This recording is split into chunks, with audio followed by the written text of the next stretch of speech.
how does it actually work living in this bus? I've done 3 big jobs in the van. I've pulled out the ceiling and replaced it. I've renovated the bathroom and I've sorted out the solar. And you'd think that I'd be able to get to relax after that, but no, another big urgent problem came up. It's all soaked. There's a bloody big puddle here. So I'll tell you a little bit about that. So what's it actually like living in this bus now? Is it actually working? It's always a bit chaotic. And I'll also give you some updates about some other chaos that's going on in my life and what's coming next. But I guess the first job would be to actually go and use the bathroom. Back in a minute. This is my wardrobe. What will I wear today?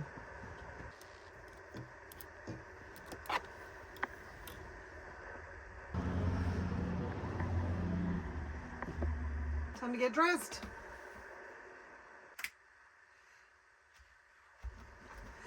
Coffee! But clearly I have to do some cleaning up first. Be right with you. If you're new here, I'm Helen and I live in this old Toyota coaster bus in Australia. I'm trying to work out bus life, and that means renovations and off-grid systems and learning a whole lot about myself. At the moment I'm staying near family because I'm helping care for my mum, but I can tell you this bus life has been interesting and chaotic even without me doing a lot of travelling at the moment. Living in a bus means things can get messy quickly, but didn't take very long, did it? That is a big advantage of living in a bus, is that it doesn't really take very long to clean anything up. Coffee, anyone? So coffee means turning on the inverter so that my appliances can use the power from the batteries.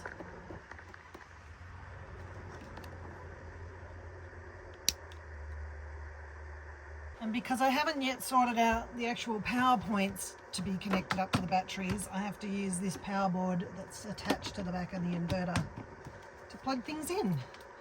It doesn't really bother me too much. I'll fix that up eventually. Actually, does anybody know what the component is? So this bus has power points everywhere, all over the place.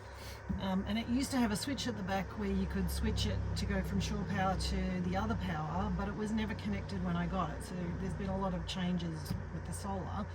So somehow or other, I need to actually make these power points somehow connect to the inverter so that I can use these power points all the time instead of this. Does anybody know the component I need? Could you put that in the comments below? That'd be awesome. I know you're a smart lot out there and I know you know how this works, so let me know. Power.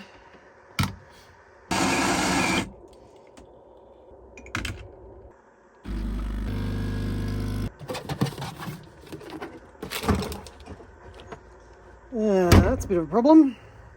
Toast.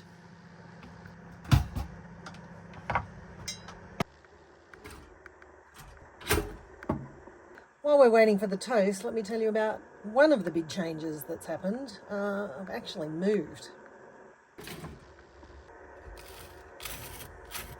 Which should it be? Are you team peanut butter or team Vegemite? I'm going to have one of each. And if you're peanut butter, what is it, crunchy or smooth? This will determine whether we can be friends. So, you know, take this seriously. All right, do you want to come and catch up on the story? So one of the big things is I've actually moved off my brother's property and I've moved to a friend's place. Basically because Mum's actually doing really well at the moment. She's not so sick that she needs 100% care, but my friends needed a hand caretaking on a property, so I've moved the bus here, and what that means is I've got a little bit more social interaction. I'm a bit less isolated. There's a really cute little town just down the road that I can get more supplies and things. I'm still visiting Mum every couple of days and I'm still cooking for her and doing all the things that I was doing for her. But just having a little space while we have the opportunity. So that's a biggie. I moved. Wasn't expecting that, eh? But just before I moved, I found this. I got a little bit of a leak problem. This is all soaked. I'm a bit frightened. What are we going to find in here?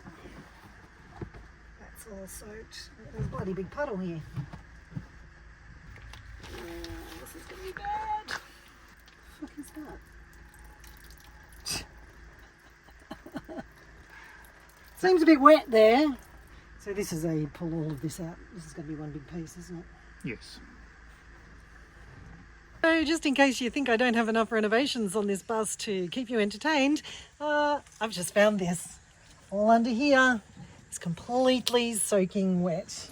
Absolutely disgusting, drenched. It's got bugs in it. On the other side, there's even a puddle, and it's on both sides of the bus, so it's definitely going to need to have everything pulled out of here and try and work out what's going on. So hit subscribe and come along and join the fun.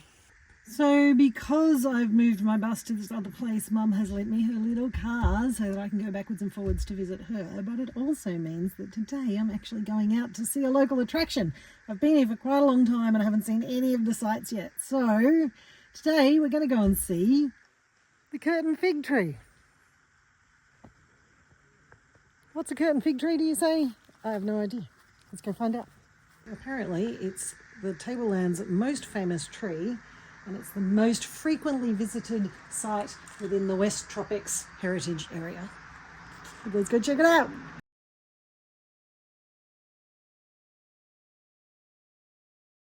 This is really cool. A curtain fig looks like this because of the way it grows. What happens is a bird drops a seed into the top of another tree, and the seed sends out these big long roots that go all the way down to the ground. Over time, the curtain fig strangles the other tree and it falls over on its side, and then the fig continues to grow with these big long roots that grow all the way to the ground. It's really cool. I read about it on this sign.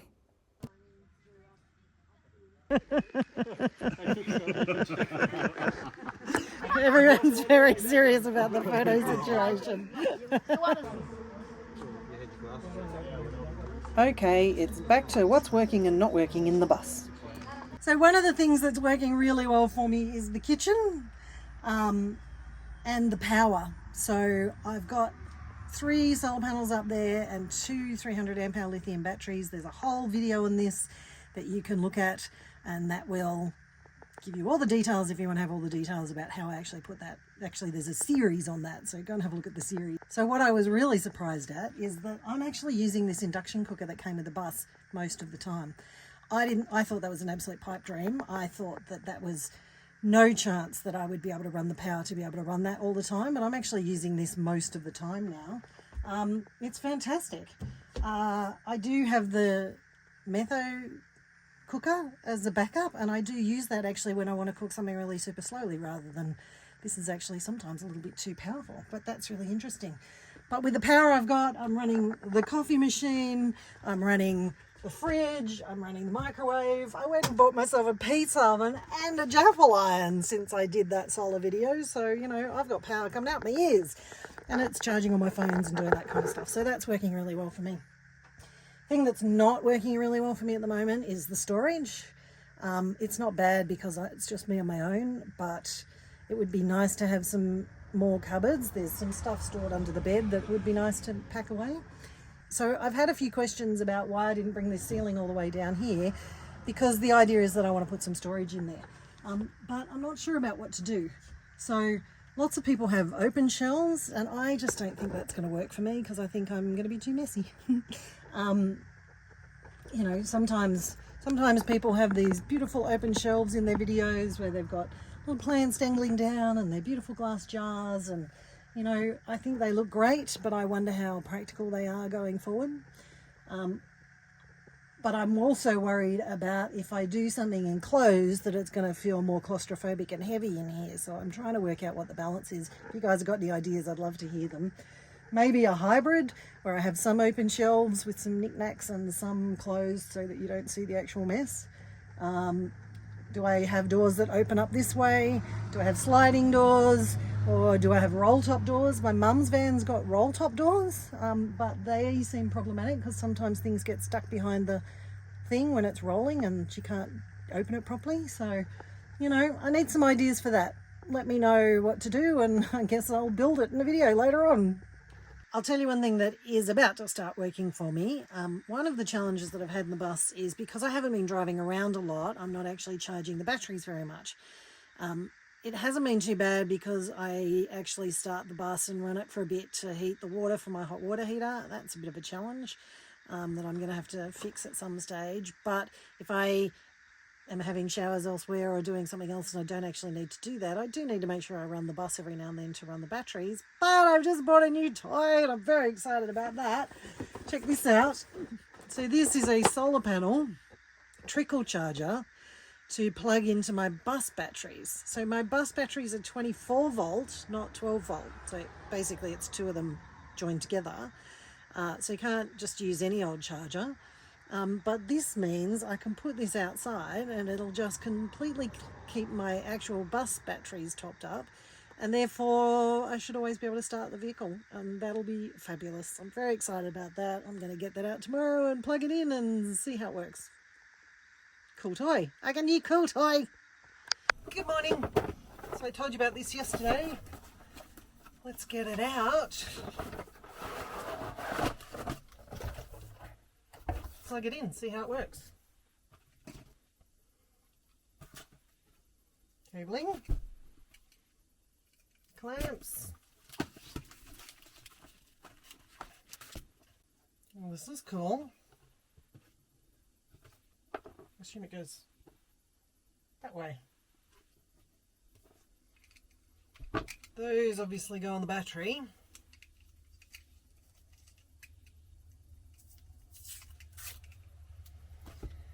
Connect the cable to the end of that. What's your charge controller? Oh, that'll go into one each. One into there, one into there. Let's go, shall we?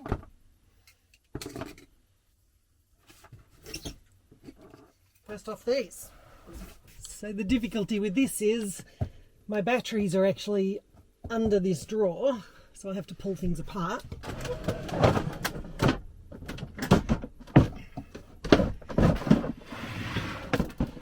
Oh. And then there's a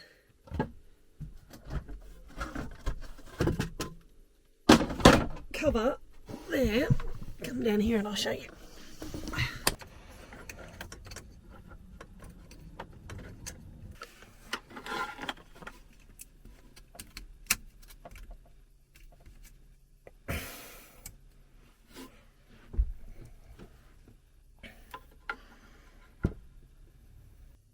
I attach these two and then I'll throw that down through the gap down there and pick it up outside.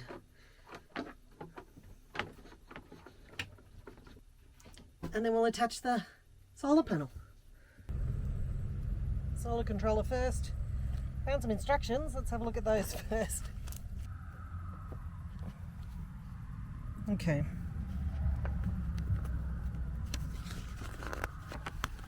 So there's switches on the back. So I've got lithium, both buttons on.